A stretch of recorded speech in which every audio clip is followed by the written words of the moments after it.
Orchestra inviting you to join Johnny and his guests, Julie Andrews, baseball's Bob Uecker, plus Terry Gibbs and Buddy DeFranco. And now, ladies and gentlemen, here's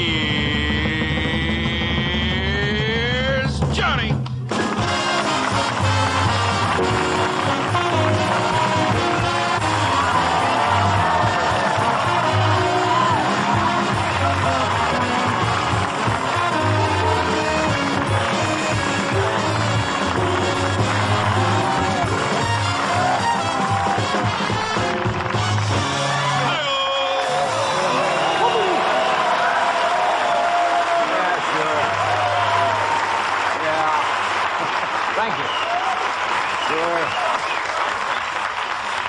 Yeah, sure. I know your type.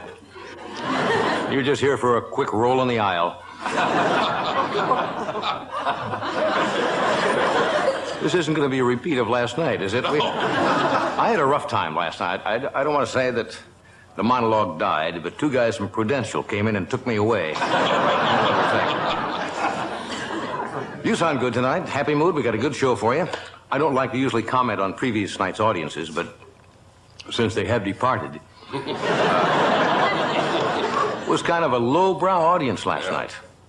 The only way I could get their attention during the monologue was to yell, "Attention Kmart shoppers!"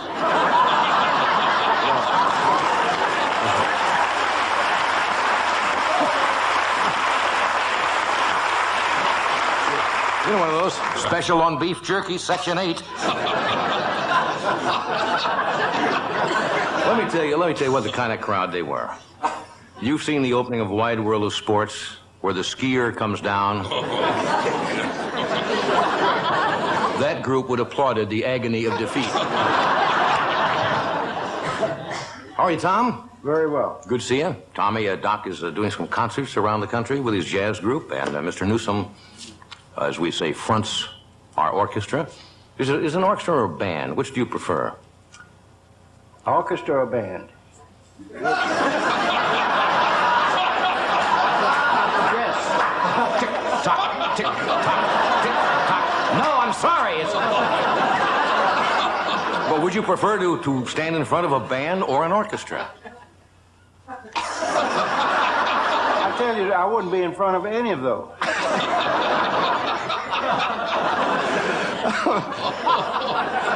To give you an idea of Tommy's personality, Tommy's idea of a big Saturday night is to turn on the Lawrence Welk show, and when the old couples dance, he counts the number of dips. Anyway, this is the Tonight Show that asks the burning questions: where do photomat clerks go to the bathroom?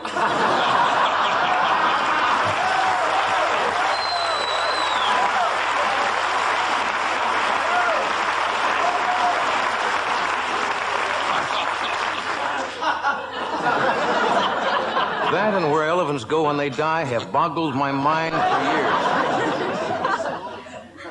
Did you know the Tonight Show is the number 2 on the list of exciting things to do in Burbank? Yes, number 1 is a sale on bathtub caulking at Builder's Emporium.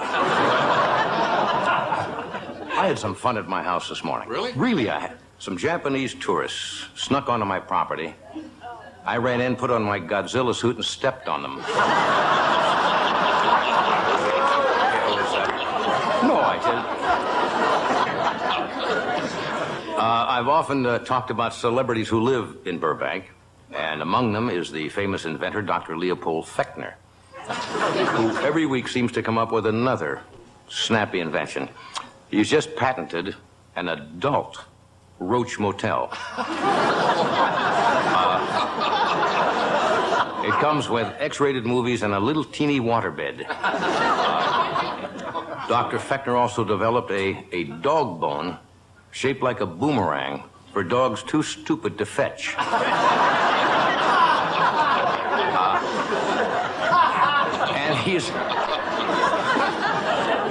And he's got an invention for people who can't afford an answering service. He sells you a script, which you read in the phone when it rings. and you say, hey, I'm not in now, but leave your name after the beep. Unfortunately, you have to be home all the time to use this. So that probably won't do too well. And while you're in Burbank, you should visit some of the finer dining spots. One of my favorites is Vinny Abruzzo's 4-star Italian restaurant, Little Touch of Newark. As I said before, it's a rough place. I looked in the kitchen the other day, and the chef was pounding the veal with brass knuckles.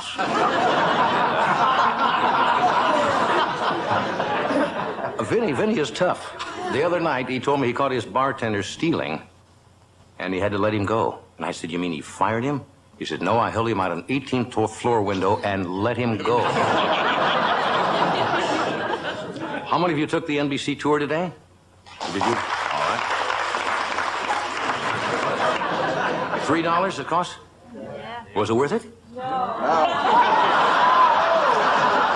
Well, I tend to agree with you. Lady says it wasn't worth it. Anytime you pay $3 to go on a tour, and the highlight is they take you in and they show you Quincy dissecting the meatloaf in the commissary to find out the exact time that the horse died.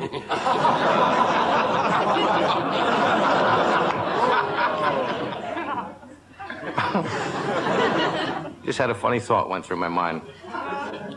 You think the British sailors are getting Dear John letters from the sheep on the Falkland Islands?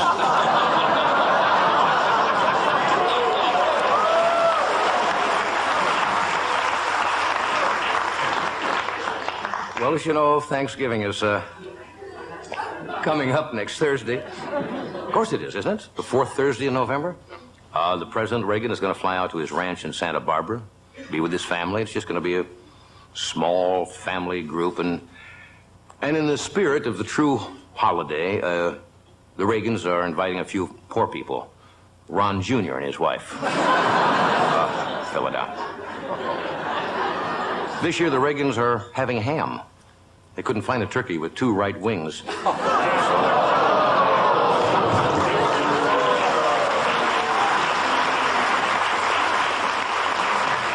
Is the price of turkeys up this year? More expensive? Because of the recession. You know, it's affecting every place. Have you been on Rodeo Drive in Beverly Hills? The most expensive street, I guess, in the world now. And you see for the first time for sale signs. So here's your chance, folks.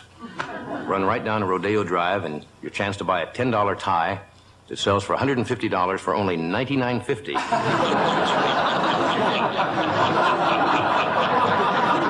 I saw a sale sign in Bijan's window. Are you familiar with a store called Bijan? It is incredibly expensive. I guess the most expensive store on Rodeo Drive. And the sign said, buy 1 suit, you can get a Chrysler LeBaron free.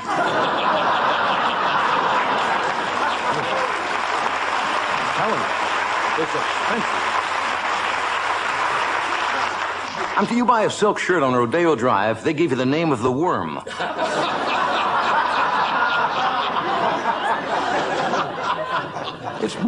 And during the recession, even if you don't have a car, they have valet parking attendants who will park your shoes for $1.50. Well, anyway, we got a good show tonight. We did a joke last night about Alexander Haig. John Dean is promoting a new book. Are you familiar with this? In which he claims that the source of the information, the Deep Throat, was really Alexander Haig. That's right. And another startling revelation, he said that Ronald McDonald was really Spiro Agnew. A lot of people want to know what happened to those people involved in Watergate. John Dean, as you probably know, lives in Los Angeles now with his wife, Mo. And their new... That's right. And their 2 children, Larry and Curly.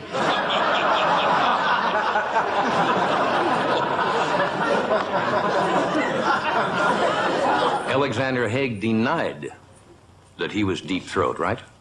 A reporter said, who was it? And Haig said, you meet me in the garage, and I'll tell you. Anyway, we've got a good show tonight. Miss Julie Andrews is here tonight. Yeah. We have... Yes. Mr. Baseball, Bob Uecker.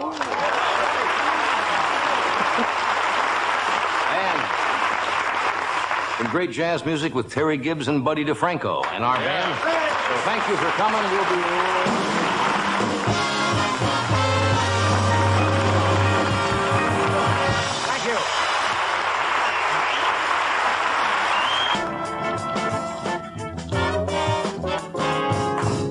I am delighted to have this lady here tonight.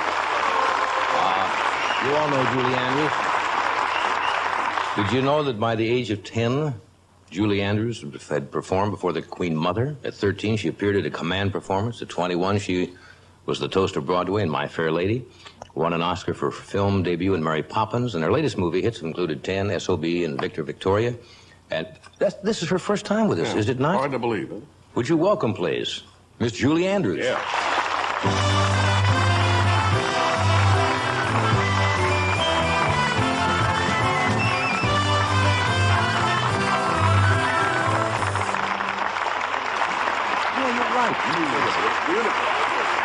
Hey, I'm going to tell him what you said to me.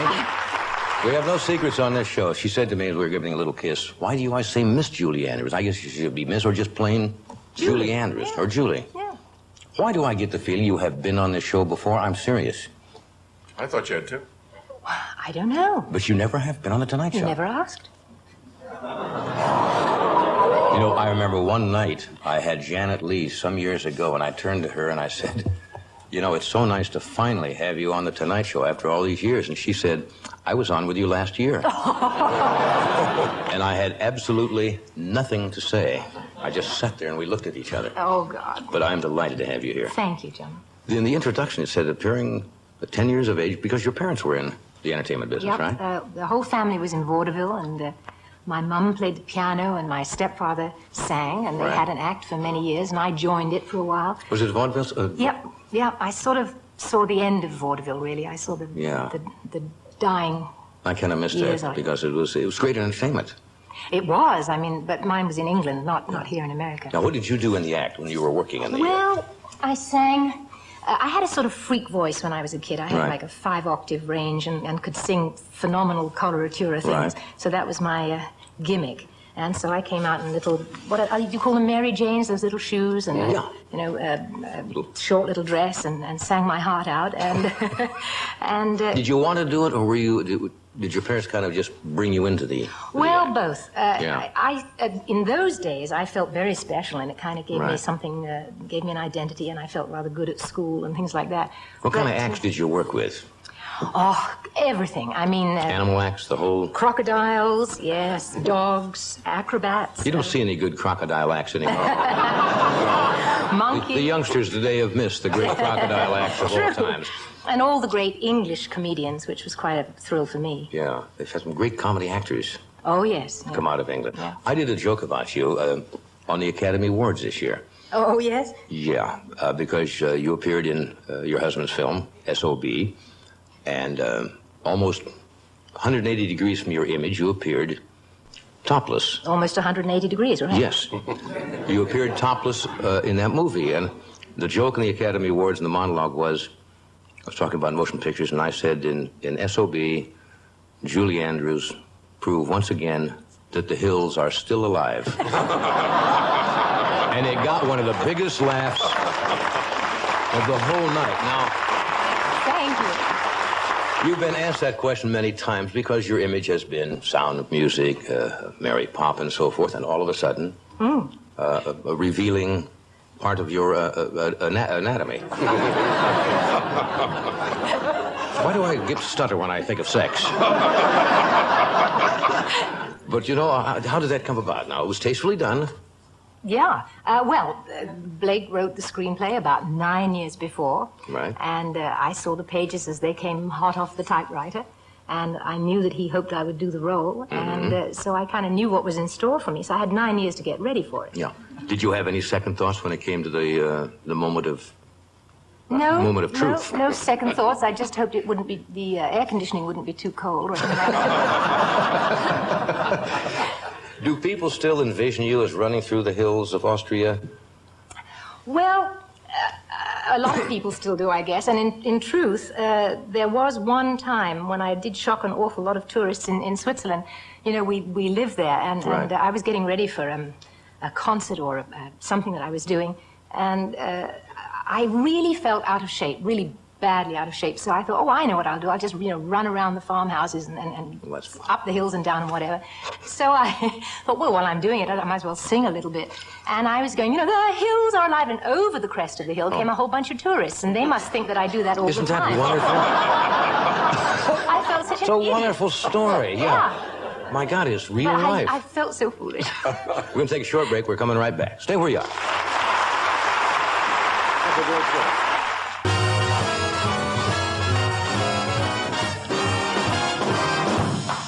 Thank you, Thomas.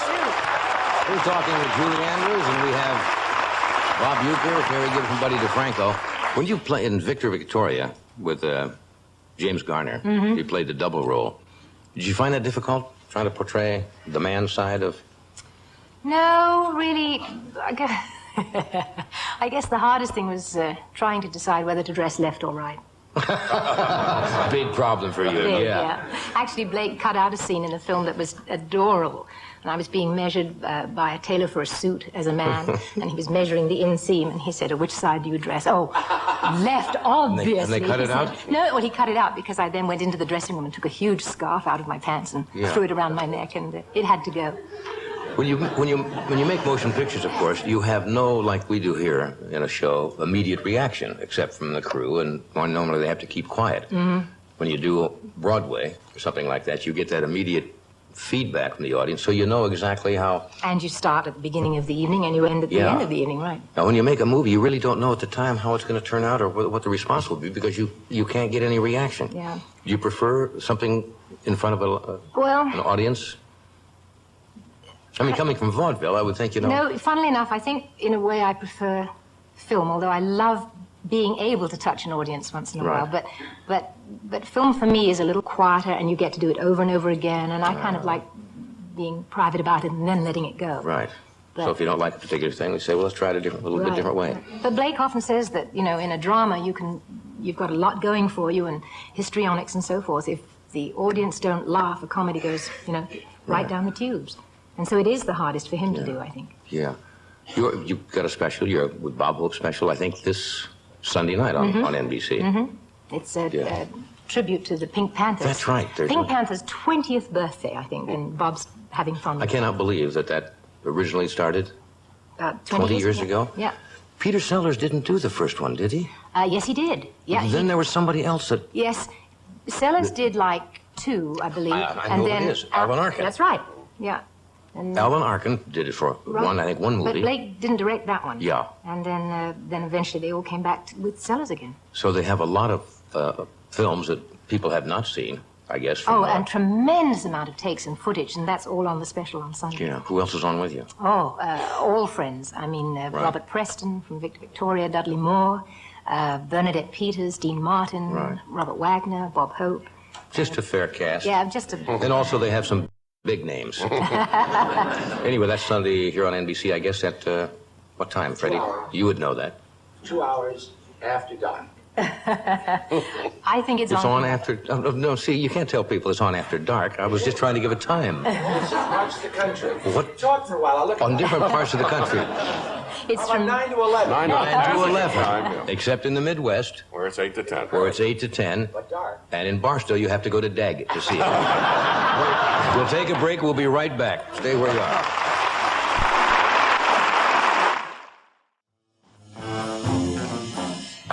Julie, have you ever heard, now be honest, have you ever heard of a former big league baseball player, now be honest, called Bob Uecker? No. You are not alone. No, Bob Uecker was a major league ball player, but he was not as known as... Babe Ruth. As Babe Ruth? Well, you start coming down from there. He set all kinds of records for some of the lowest averages in baseball. He will admit this. He does extremely well, however, as the voice of the Milwaukee Brewers, and ever since the World Series, we've been trying to get him over here to talk about his influence on the Brewers' loss in the World Series. Would you welcome Mr. Baseball, Bob Uecker?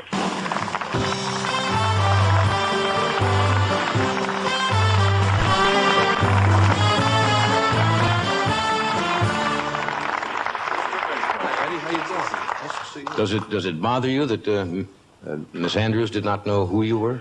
No, not at all. No? Matter of fact, it makes me feel kind of good, John. It really does. You know me a long time. Stuff like that doesn't bother me. That's right. You've adjusted to... Well, I think I have. When you had the kind of career that I had, I think you adjust to mediocrity, which is what I did from my rookie year on. Things like that don't bother me. Carry that right along into you your have life. to. Yeah. Now, what do you do? The baseball season is over. What do you do now? Well, I've been traveling around the country promoting my unsportsmanlike conduct school for kids.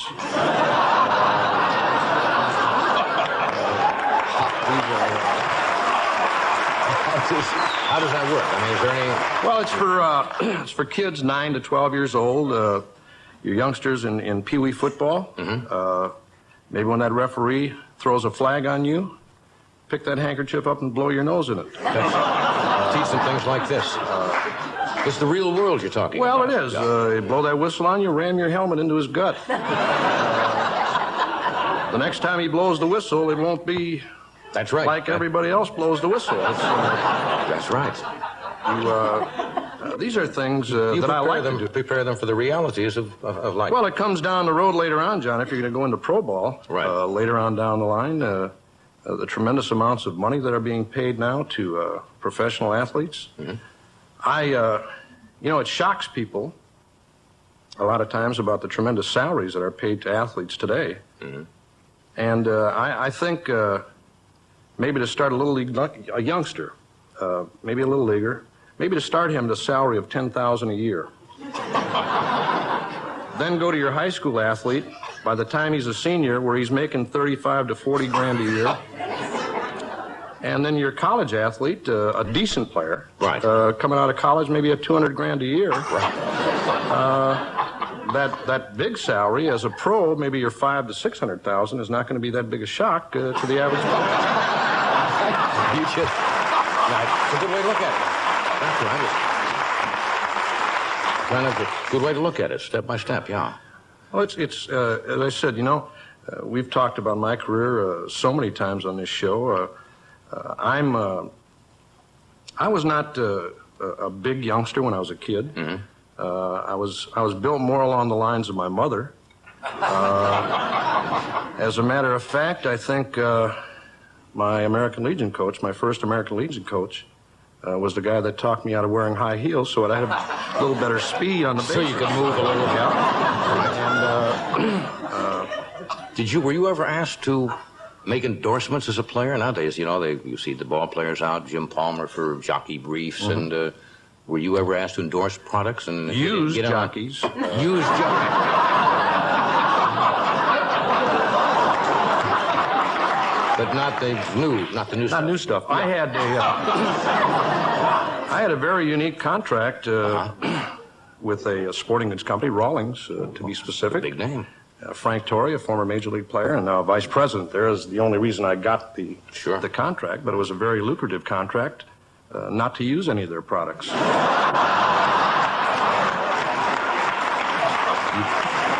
I guess you pick up income where you can. Well, I think you have to, as I said before, I knew my spot, and anybody can play baseball. Yeah. I think to hang around as long as I did, to be able to trick people for as long as I did, I think not really knowing the rudiments of the game is an accomplishment. Exactly. In the World Series, what's the most important moment that stands out in your mind? Was there a...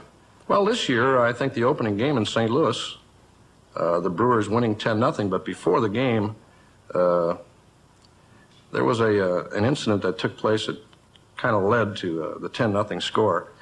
They had the big horses, Budweiser, right, and the beer wagon coming around the ballpark with the owner, Gussie Busch, right, and stopped the wagon right in front of the St. Louis Cardinal dugout. And the horses did what they do naturally, and it was a pretty good indication of what was going to take place the rest of the night. Yeah, that doesn't seem like a fair real sportsman. Baseball players are now free agents, aren't they? You didn't have that in your days. Yeah. No, we had the draft, right, but we didn't have the free agency thing, Johnny. The salaries now are tremendous. So if you'd want to get up and go to another club... No, you couldn't do it then. You know, the salaries, my biggest salary, I think, was $10,000 at that time. And the major portion of that came from selling other players' equipment.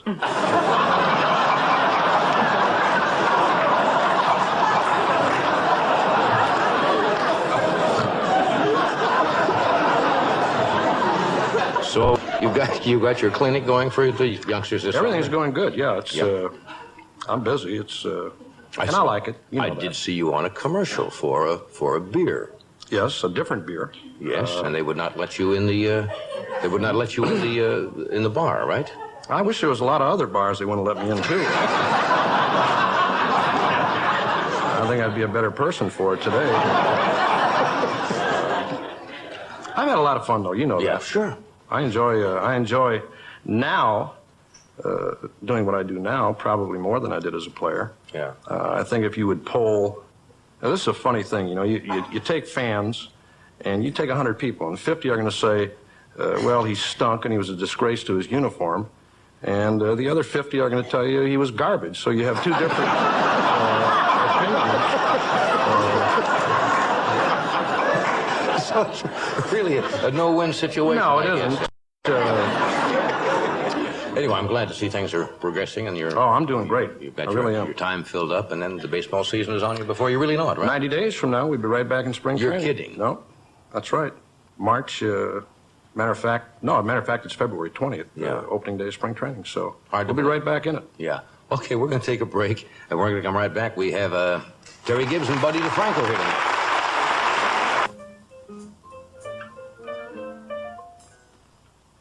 We don't do this one now. Are we on the air? Oh, we're really on the air now.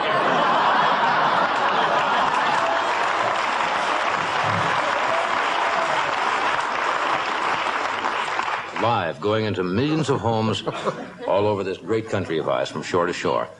So where do you go from here? You have an appearance on some other big show? I'll be in Chicago tomorrow night at the Italian-American Sports Hall of Fame dinner. Chicago tomorrow night. Are you Italian? No, I'm not You're Italian. not. They told me I should, and I'm going.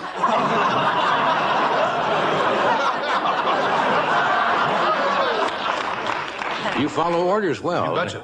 Julie, it's so much fun having you here. Really, it was lovely, I hope you Joe. found it easy. Yeah, I did. And we'll watch for you on the Bob Uecker special. Thank you. From 9 to 11 on Sunday. Ed has you have a busy weekend, I suppose? Oh, yes. I'll be over at your place. Let's see. One in your right hand. What? The one in your right hand. Any guests coming up next week?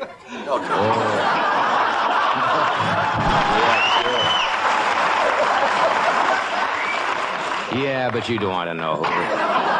The great Lena Horne will be here. Robert Blake, Paul Sorvino, George Kirby, Dana Hill, and then many others that we are desperately trying to book. So have a nice weekend. We'll see you. Now stay tuned for SCTV Network as everybody gets caught up in election fever. Linda Hopkins is musical guest on the Emmy-winning comedy series next. Then get a head start on tomorrow's headlines with NBC News Overnight.